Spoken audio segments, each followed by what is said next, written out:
We're Group 4, Gilbert Saunders, Dylan Gara, Jackson Chudzik, and Jack Fish. And we are going to talk about the Kohl's Corporation and our comprehensive analysis of the company and their respective industry.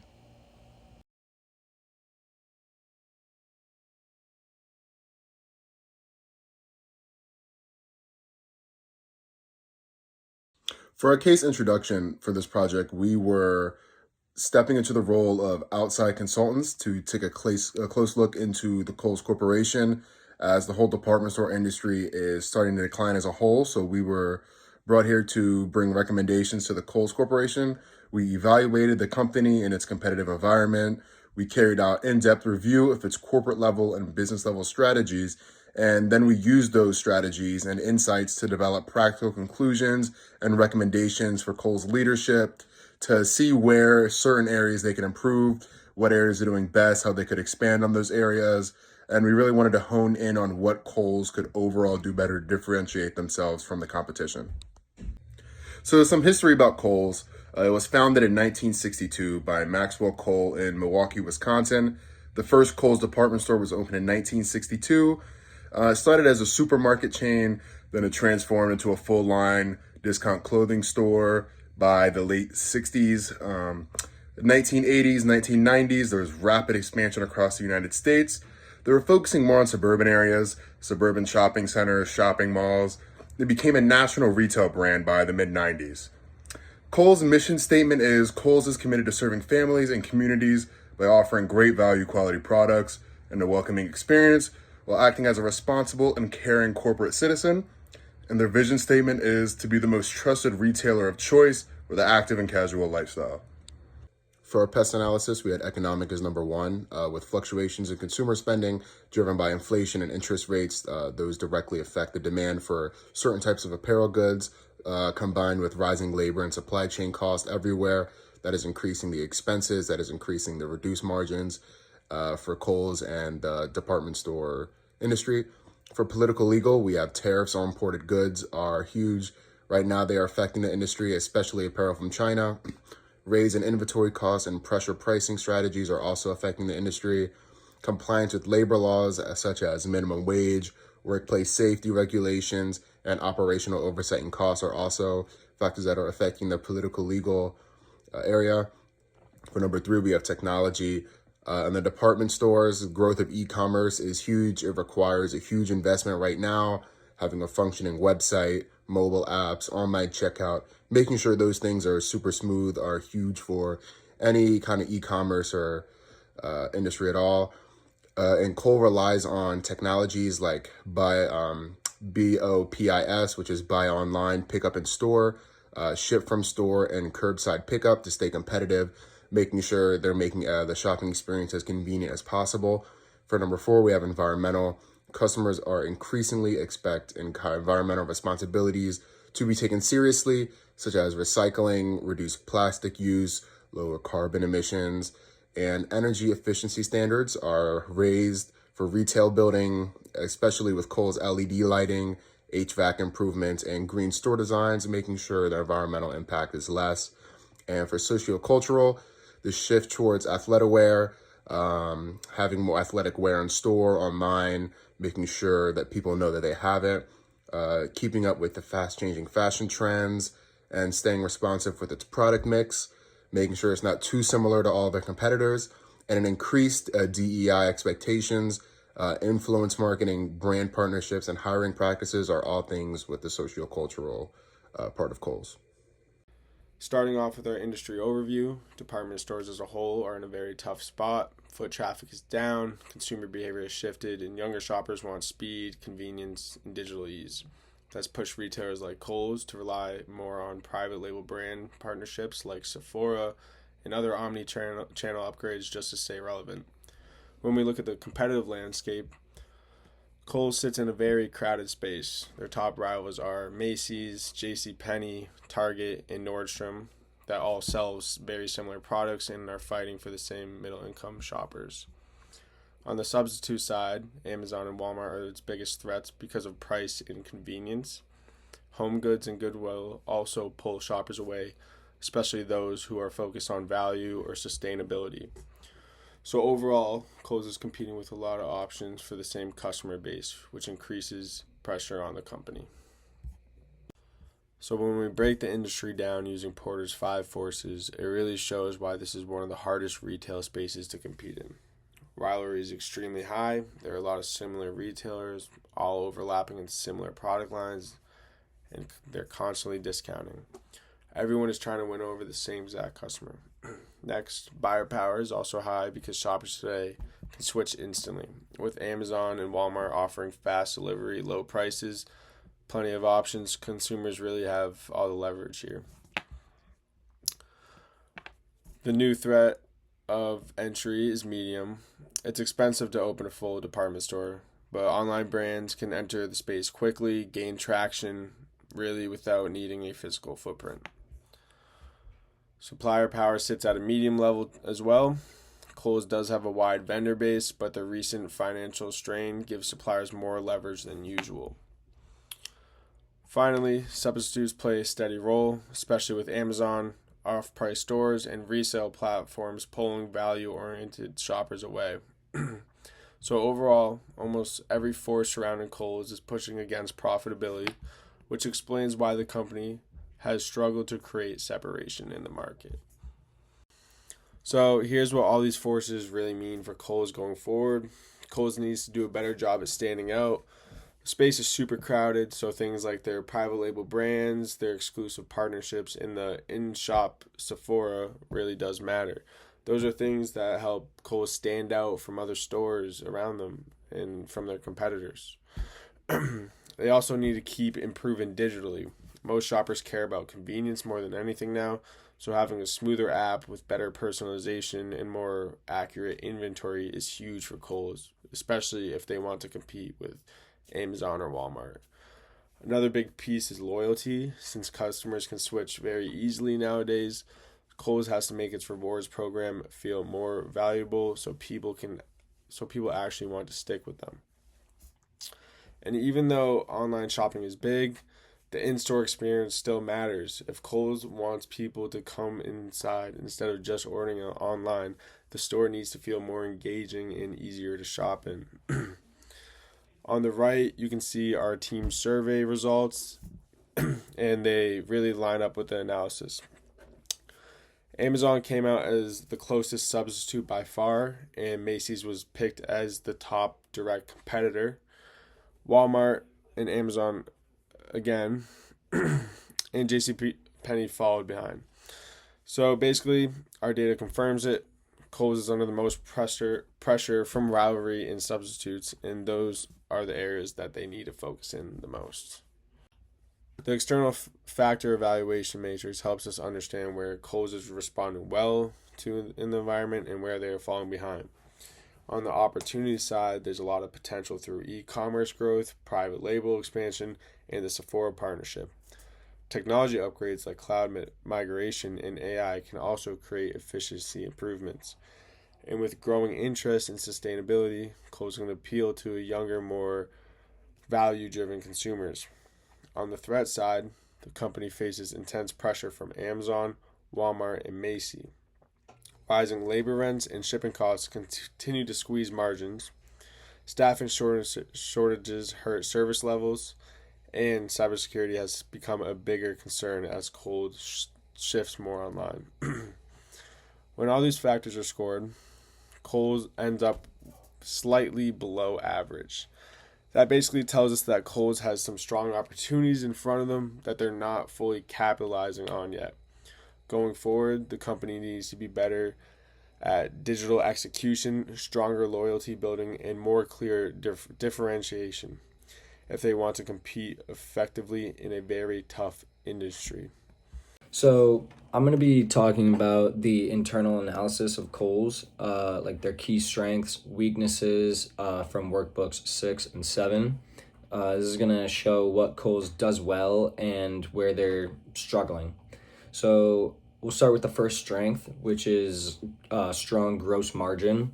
So Kohl's maintains about a 37 to 40% gross margin, which shows that they have solid pricing power and cost control, which means they can price their products at points that allow them to make profit without losing customers to competitors.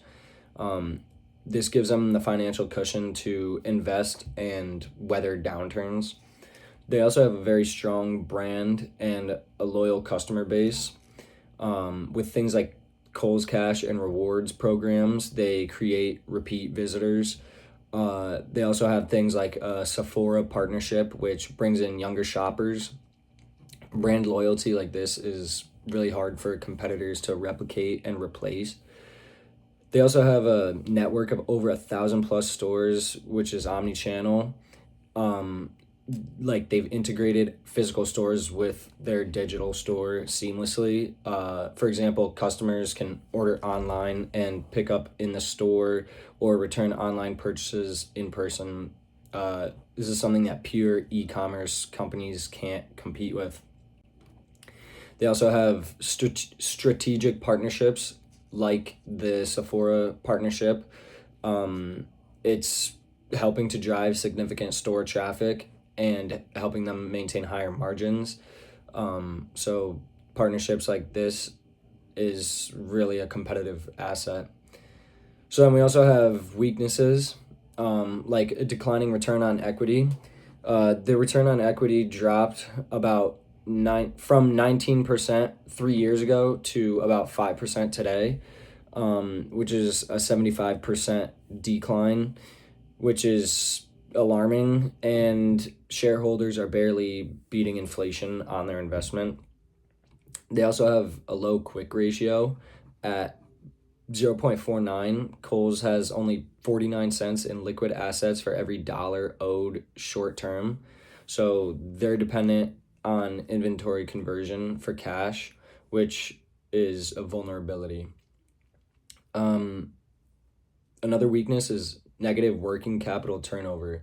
So cash is getting stuck in inventory and receivables, insufficient operations, and it's just hard to be flexible with that.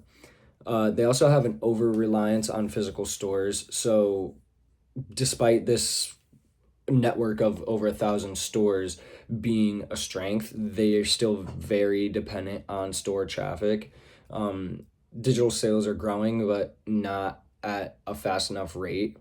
So Kohl's is actually closing 27 stores this year to cut costs, which actually shows the traditional retail model is under pressure. So let's talk about what these internal factors actually mean. So our IFE matrix, which is our internal factor evaluation, weighted and rated all of these factors to show which ones mattered the most. So our team assigned a weighted score of 2.61 to Kohl's internal profile. On a scale where 2.5 is average, that puts them slightly above average internally. But the critical part is that score is built on a contradiction. Their strongest factors are brand recognition at 4 and declining return on equity at 4. One is a major strength and one is a major weakness. So the biggest takeaway is that Kohl's gross margins and brand are holding firm, but profitability is collapsing. They're not losing pricing power or customer loyalty. What they're losing is operational efficiency. Costs are rising faster than Kohl's sales are growing. So this is exactly why internal analysis matters for strategy, because you can't build a comeback strategy on brand alone. Kohl's needs to fix profitability and accelerate digital transformation, or these strengths will not be enough. Hi, my name is Dylan Guerra, and I'll be walking through Kohl's SWOT analysis and breaking down their competitive advantage. I've created this chart to highlight and help you understand where Kohl's stands competitively and what they need to do to help recover and grow. Starting with strengths, Kohl's has a strong profit margin and excellent brand recognition that has been building over the past decades. They've also helped establish strategic partnerships with strong recognizable brands like Amazon and Sephora, which drives new traffic in every day. However, Kohl's faces a couple significant weaknesses. Their return on equity is declining, and they're dealing with a low quick ratio, meaning liquidity challenges. They're also managing negative working capital and high turnover rate. Most critically, they're over-reliant on physical stores, and while e-commerce is growing, this is a major vulnerability in today's retail movement. There are some clear opportunities, though, for Kohl's. E-commerce and omnichannels expansion has huge potential. They can leverage their partnerships to grow online by enhancing personalization through customer loyalty programs and sustainability initiatives.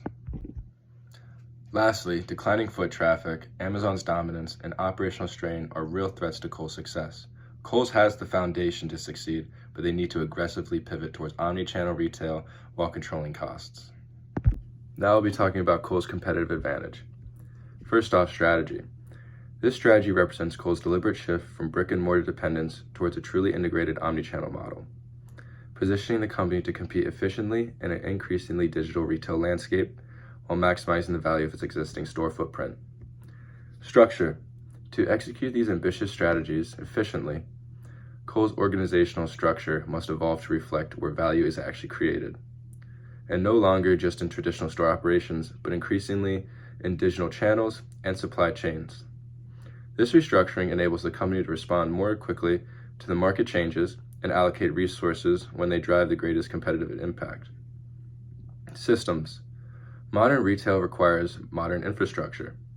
By upgrading critical systems for inventory management, fulfillment, and data analytics, Kohl's equipped itself to deliver on the omnichannel promise, enabling customers to shop seamlessly across channels while giving the company the operational visibility needed to compete in pure-play e-commerce rivals. Now, skills. Kohl's historical strengths in traditional retailing merchandising has remained valuable, but the company must rapidly build new capabilities in digital technology, beauty expertise, and data analytics. This skills transformation is essential to executing the omnichannel strategy that we have laid out in this presentation, while competing efficiently and effectively across multiple categories and channels in today's retail environment. Some of these new skills consist of developing deep expertise in technology and digital commerce, particularly in areas like mobile app design and e-commerce optimization. Staff. The company's most valuable asset is its people, and successfully executing this transformation requires a deliberate talent strategy. By hiring digital natives and upskilling existing employees, Kohl's can maintain the customer-centric culture that has defined the brand while infusing it with the technical expertise and agility needed for modern retail. This investment in its people is what ultimately determines whether strategy becomes reality. Lastly, shared values. At Kohl's core lies its commitment to both customer value and community responsibility. As the company expands its omnichannel footprint and strengthens partnerships, this mission becomes even more relevant. The expansion into new categories and channels create opportunities to deepen community engagement, while the expansion of partnerships like Sephora and Babies R Us allows Kohl's to introduce customers to sustainable and quality-focused brands that align with the company's values. Kohl's competitive advantage emerges when all 7 elements work in harmony. Our omnichannel strategy drives necessary changes to structure and systems, which in turn require new skills and staff capabilities. The company's commitment to shared values, from community engagement to sustainable products, required customer loyalty and differentiation. Success depends on ensuring each element supports and reinforces each other.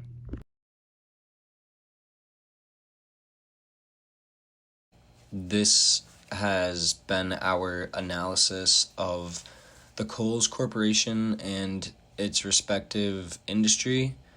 Thank you for watching.